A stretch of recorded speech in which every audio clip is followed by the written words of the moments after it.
This is what happens. Books fall over. I've just had a stack that were hidden behind the door fall over when I was, fetching a cup of tea. Never mind. Welcome to my life. What do you think, Socks? It's ridiculous, isn't it? There's just too many books. I think while I'm over in this corner, I'll take the opportunity of talking through another shelf, because I've just noticed this is a kind of 1990s shelf. By accident or design, I don't know, can't remember. These hardbacks, though, are all wonderful things. Some obvious, some obscure. Fabulous Nobodies. This was a kind of high camp novel of the 90s, a bit New York, a bit... I don't remember if they were drag queens or not. I think maybe not. I think I think they would... no, there were drag queens in this. It was a very snappy, Lee Tulloch, a very snappy, sassy comic novel of the early 90s. And I think it's Chatto and Windus did it. Yeah, just before I published with them. I found that book coincidentally and loved it. Haven't reread it. It's one of these funny things where I've had the book forever and ever, and almost scared to reread it in case it's not as good or as funny as I thought. It's always worth revisiting things, though. I think I keep meaning to have a kind of 1990s revisit, a reading marathon, going back to some of the books that I loved then. Maybe I will this year. Was by Jeff Ryman, also early 90s, which is a brilliant unfolding of myths around the Wizard of Oz, around Judy Garland. One of those kind of historical novels that were very in vogue in the 80s and 90s, I think, that seemed mind-blowing at the time, still are, where each chapter drops you into a different time and place, and the kind of thing David Mitchell does now. And you have to find the connections yourself between each chapter. The first one I remember reading like that was History of the World in 13 and a half chapters by, what's his name? Julian Barnes. And that was mind-blowing to me as a teen. Best biography I ever read, Marlene Dietrich by her daughter, Maria Riva. This is a huge, very generous book. Christmas 1993 when it came out, that's when I read it. I couldn't put it down. It's such a cliche, but I couldn't, and it was Christmas, which was embarrassing because I went everywhere with this huge, great biography, because she had all the secrets at her disposal. She'd been with her mother the whole time through her kind of declining years, and she was her dresser when she was doing cabaret and stuff, when she was much older, and kind of chivied her around the world and resented her and loved her and all the emotions in between, between resentment and hate. But it's a fabulous book full of gossip, the most terrible gossip, actually. What else? Jeanette Winterson, who I loved in the 1990s, Sexing the Cherry. I read everything until about 10 years ago, and I stopped. I don't know. I think I came to the conclusion that if you follow a writer for years, if there are 3 books by them that you love, that's enough. You don't need more than that. You don't have to love everything they do. And sometimes you just go off a writer's voice, a writer's world, or they go off, or they're doing something different, and that's okay. I'll always go back to those early Jeanette Winterson novels for me, Sex and the Cherry and The Passion, although I haven't reread them for a while. Again, maybe there's a 90s theme coming up. Books that I read in my 20s, perhaps. This would be part of them, I think. The last Armistead Maupin Tales of the City book. It's not the last one, of course. He's done 3 or 4 since. At the time, in the 90s, this was, Share Review was the kind of capping stone, if that's the term, to finish the whole thing off. I'm not sure what I think about the the return to next generation novels that we've had. I didn't like the Netflix series. I thought it was naff and it cut out Generation X in this bizarre way. Yeah, I love Mopam. I love Maybe the Moon most of all. It's my favourite novel. I look forward to the new one that's coming out this spring anyway. I'll give him another try. Jeff Ryman again, The Child Garden. A book that I think is one of the first I read of his science fiction novels, and they talked about it being like Derek Jarman and Max Ernst, and it is. It's the one with a talking polar bear who sings opera.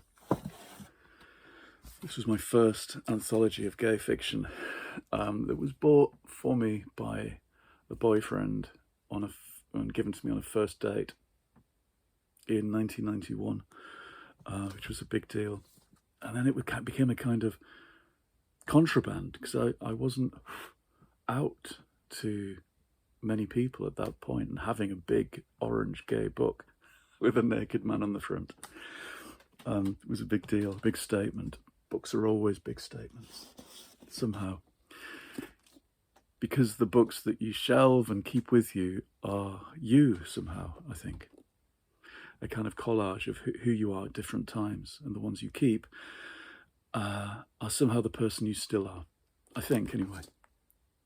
John Irving, somebody else where I think, yeah, there's about 3 or 4 books that I absolutely adore. I've stopped reading him. His books got too big. The print got too small. He didn't have the fire that those earlier books had, but then why should they? He's an old fella.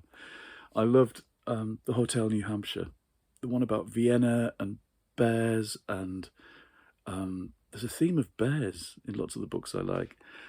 And this big, almost kind of Salinger-esque type family. I loved Garp, The World According to Garp. What else? Setting Free the Bears. 3 or 4 books by him I just really, really love. And that's enough, as I keep saying. Georgina Hammick, who I knew, she was a good friend. She died last year. This was the book that came out when I first met her, when we both had books out with the same publisher, Chatto and Windus, and our editor knew that we'd get on somehow, and he sent each other's books, as it were, and then we bumped into each other at a conference in East Germany in 1996, when this was out, and when Marked for Life, my first book, was out. And we were great friends ever since, great colleagues, and we used to laugh a lot and have lovely visits, and she loved to talk about books.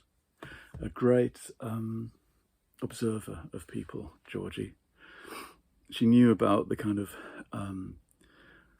about embarrassment, about social situations that people get themselves into and can't get themselves out of easily. Her stories were kind of little adventures in awkwardness, I think, and that's the kind of fiction I love. That's Georgie, and here she is again with People for Lunch. I think this is her first collection of short stories. The one that was a bestseller, a best-selling collection of short stories, imagine that. Out of the 90s now, this is in the 10 years ago, 2014, I read Neil Perriman's book that he wrote with his wife, or he did the website with Sue, his wife, watching every episode of Doctor Who in order, and watching his wife. It's called Adventures with the Wife in Space. It's Sue's reaction to each episode of Doctor Who, and she's brilliant, and she's really funny. And Neil's book about the website, about their life together, is really touching. It's not just a story about daft old Doctor Who. It's about families, making a family, and the times you have together. It's a really, really lovely book. I think it should be a film. I really do. I think it's a kind of a Channel 4 film, I think, about people going on road trips to conventions and making tits of themselves at conventions, and fanzines, and the kind of friendships that you get through love of a TV show like that. Again, Adventures in Awkwardness. It could be a title. Maybe that's a theme of everything I love. Here's more 90s.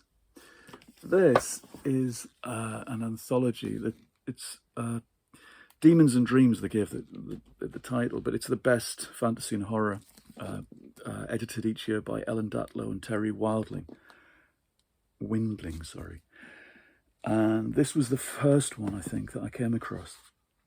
Early 90s, and it's again, tiny print, which is, the curse of my life, but a brilliant selection of short fiction. This is kind of the time when I would read Neil Gaiman and Jonathan Carroll and people like that for the first time, and so it was really important to me. I think it was a book that I got from a shop in Darlington that used to be by the market, full of American remaindered books, little holes punched in the corners to show that they were reduced to usually 75p. And there'd be romance and horror and science fiction and fantasy stacked up in this bookshop on the corner of the marketplace. And I would just, I wound up with loads and loads of books I love from that shop, which of course is long gone. And in some ways, the Ellen Datlow and Terry Windling books are kind of encapsulations of the horror and fantasy of that era of the late 80s, early 90s. And when it seemed that lots of genres kind of twisted together into a kind of mucked up magical realism, on both sides of the Atlantic, it was the UK and it was American fiction. And I loved that. I loved that time. I loved that thing. Before, I feel nowadays that genres are again very demarcated again, as they used to be. But, maybe in my earlier reading life, things were a bit more fluid, I think. Maybe that was just the 80s and 90s. Who else?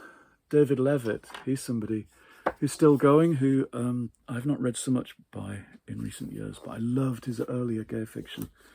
Family Dancing was a collection of stories. He did The Lost Language of the Cranes. Somebody whose books I would buy in hardback straight away. There was a handful of people I'd buy straight away, even when I had no money. And it's a smaller list now, I think, perhaps, or just maybe they're just different. That kind of self-consciously literary fiction, I think, is something I kind of rush to less, with less alacrity now, perhaps. The shelf below is more recent stuff, and it seems startling to look at things I liked last year in comparison with what I was enjoying in the 90s. I'm not sure what the difference is. I think that business of more clearly demarcated genre, this is romance, this is fantasy, is a feature of it.